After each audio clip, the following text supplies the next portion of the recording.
when we were on the air today. Let's build a timeline. I'm not burying the lead. Oregon and Washington are joining the Big Ten next year. But let's build the timeline of how we got to this point, and thank you for watching us here on 365 Sports. Let's start with earlier this morning. Late last night. Big 12 executives met Thursday to approve the application of Arizona as the 14th member. And that, of course, paves the way for Arizona to enter the conference. Of course, they had the Board of Regents meeting. No decision made last night. But then all of a sudden, I don't know, it was like 8 o'clock or so this morning. Then all of a sudden, whoa. Dan Wetzel, the Pac-12 meeting in the next hour to discuss a media deal and the signing of the grant of rights, along with Ross Dellinger reporting. As bleak as things look for the league late Thursday, numerous sources expressing optimism the Pac-12 can halt most or even all defections and push forward in what has been, of course, a summer of so many moving parts and uncertainty. All right, that's what was going on. That was there for about an hour and a half. Also on top of that, the next one, Brett McMurphy, the Big 12, unable. This is after the hopes it looked like a Hail Mary that might have been caught. The Big 12 is unable, or the Pac-12 is unable to get the grant of rights signed this morning. Nothing has changed as far as Oregon, Washington joining the Big Ten. Ducks and Huskies still expected to be the Big Ten bound. All right, so then it was like Board of Regents in Arizona. What's happening maybe even with Utah. This morning, out of the ashes, it looked like the Undertaker had come out of his coffin.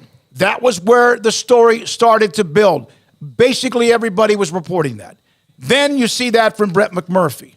Then, more and more, they are joining the conference. Oregon and Washington joining the Big Ten, becoming the latest schools to leave the Pac-12, putting the Pac-12 future in doubt. Also, Ross Dellinger had that story. Oregon and Washington have informed Pac-12 presidents earlier they plan to accept an invitation from the Big Ten. Now, after all of that, I reached out to somebody that I've gotten to know who has always been right on the cusp of everything, Paul, and this comes from within the forums of which we have. Here are the quotes from him when I asked him about this morning. You respond, please, Paul, when you want, please. Absolutely. Indeed. I saw what you say, chaos? Yes. What a morning. Indeed, honestly, I never bought the survival blitz. It made zero sense. Well, it didn't, because what changed? This is about money. And ultimately, when I have more time, it's about greed. It's about making the most money, which is apparently our only true American value anymore. But because of that, if you're still at $20 million and the Apple deal hasn't changed, which it has not from Tuesday to Friday, that deal has not changed. So if that deal has not changed, then the only reason you would be signing it is because of the only way to preserve the Pac-12 is to take that money and hope for the best. Right. So when did greed stop driving this and the need for more money? Because I'll just compare it to what's going on with FSU and the ACC right now. If they're unhappy between $30 and $35 million, whatever the ACC is getting, if they're unhappy with that and going to try to buy their way out of $120 million and a 12-year grant of rights, if they're unhappy with that much money, why would the Pac-12 schools like Oregon and Washington be happy with $15 million less than that? It doesn't make sense. It's too altruistic. So nothing would have changed, and that's why I thought, this is weird, but if it happens, it happens. And this is from somebody that is very much in the know. Honestly, I never bought the survival blitz. And there was a blitz, man. There was a last-second full frontal. But folks need to appreciate that this conference has their best 10-day window in decades, as far as the Big 12 since they were formed back in 1996. A couple of other notes. Our folks, part of the group that has helped us along the way, our folks think that UA is done. That's Arizona. We'll have Jason Shear in 7 minutes. The other two will be slightly slow played. Then slightly. Broadcasters need to know answers, scope, and product of expenditure soon for planning and budgeting. That's Utah and or Arizona State.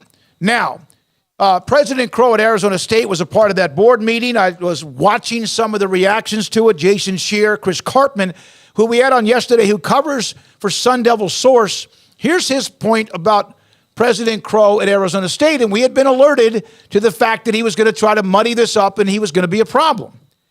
It's almost like he's being dragged across the finish line.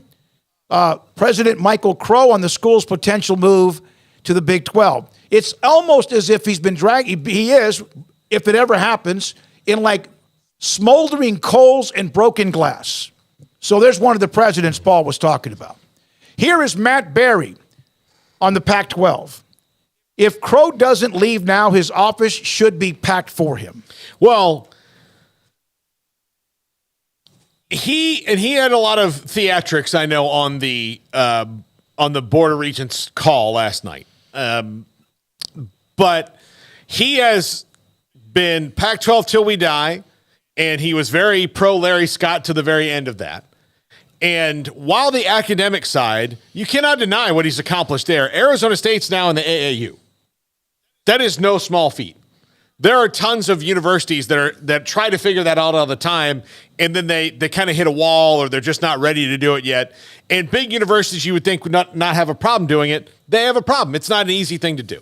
And so he's gotten them into the AAU. There's a lot of really good academic things going on at Arizona State. It's a gigantic student body. It's in a gigantic metropolitan area. Their online programs are exploding. So they're making money that way. But what gets presidents fired is the PR stuff. And sports is PR. Sports is advertising. That's the front porch of your university.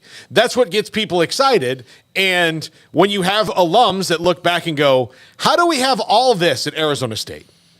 And mediocrity in athletics, it's because you've got a president who doesn't really see the writing on the wall. And now you are about to, and he's almost halfway advocating for it, if not more, of signing a $20 million a year deal when, Ohio State, a school that you once famously played in a legendary bowl game, is going to be getting 70. So you're going to be 50 million behind a team that, you played one, like that you remember that those people, those alums, those business people, those leaders in that community remember. It's just not going to fly. This is the things that get you fired. Not all those other stuff is great, but the job is more than just that. And those are the things that do. And Robert Robbins at least had a plan B. He had a parachute. And right now, Arizona looks like they're floating down softly to a landing. And while Arizona State might wind up in the Big 12 with them, it's like one of those Mission Impossible things where you're falling out of the plane without a parachute and Tom Cruise comes down to grab you, because that might be the only way that this makes it out alive for him. Speaking of Larry Scott, this is from Mike Burrell, covers University of Washington football. Speaking of which, Softy will join us today at 3:30 and wear some armor. He's coming full throttle. Referring to former Pac-12 Commissioner Larry Scott, Washington Senator, State Senator Mark Schloessel, told the Times today that one loser they hired is coming back to haunt our state and the entire West Coast.